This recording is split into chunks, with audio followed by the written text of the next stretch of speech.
Oh, kitty. And it's interesting because the way that our dogs interact with people has nothing to do with the way they interact with other dogs.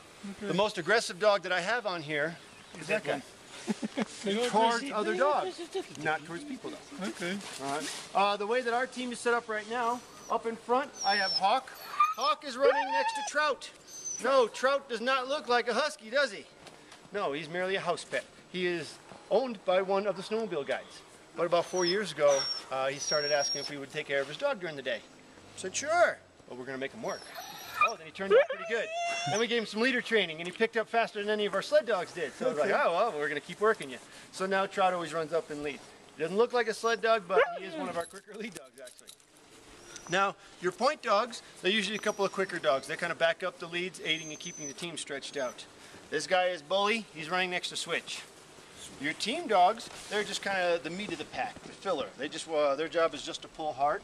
This guy is Cypress. Now Cypress is one of my yearlings. He's only about a year old. He's kind of playful, but simply because he is kind of playful, I want him next to somebody who's kind of an old hat, who's not going to put up with too much goofing around next to him.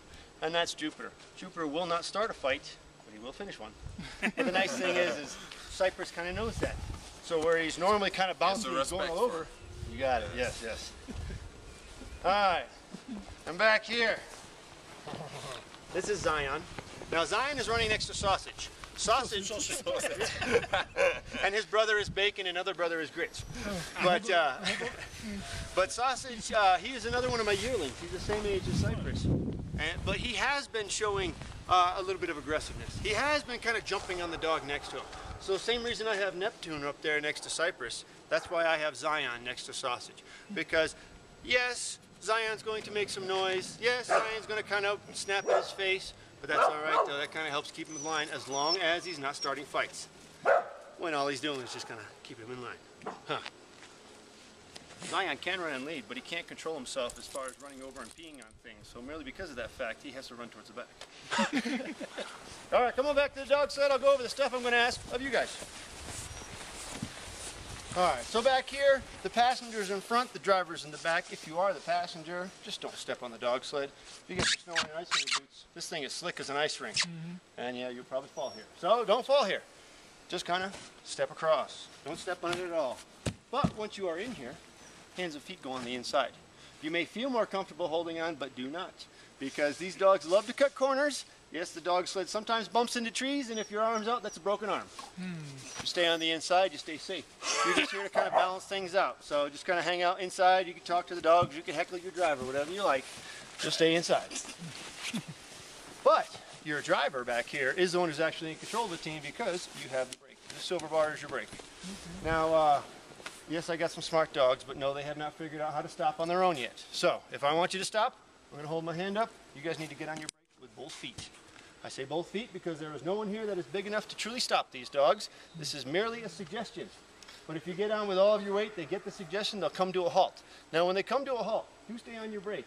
They know where home is and they know they get treated as soon as they get there. Yeah, if you wander away from your dog sled, they may try to wander away from us. And unfortunately, if they get past me, I cannot catch them. That's the end of the tour. We want our dogs, so when we're stopped, keep somebody with your brake. When we're changing drivers, just wait till the new driver comes back to you. You can just take 1 foot off. They can put 1 foot on. Now, the dogs don't always try to take off, but if we always keep somebody on the brake when they're stopped, they won't get any opportunities, so we won't lose them. Stopped on your brake to get going, I will wave you forward. Do wait until I wave you forward, because usually I start moving the snowmobile first, because I start kind of slow. These guys start kind of quick. But once I do wave you on, off your brake, get onto your runners. Don't fall off like that. But a lot of times you do have to put a foot in the snow. Give them a little shove. As soon as they feel that shove, step up. Yes, we are on the go. We have uphill, we have downhill. Now the uphill is kind of like a walking pace. We're just going to chug along. But that's what I'm going to ask you to work. Take a foot off. Give some little monster kicks like you're on a scooter or a skateboard. Just work with them going up the hill. If they can feel little pushes from you, they will pull you up any hill that we have out here. So just work with them. And no, you don't have to hop off and run if you don't want to. You don't have to be a nice dog. Unless you're feeling real sprite there. But that's when they're going slow. Other times they are going to get going quicker. Now when they go quicker, just stay on your runners, hold on to your hand bow, keep your knees kind of bent. Because if you're standing up straight and tall like a beanpole and you go start going around corners, yes, you and your passenger are going to go into the snowbank. You didn't even jump. Come on now.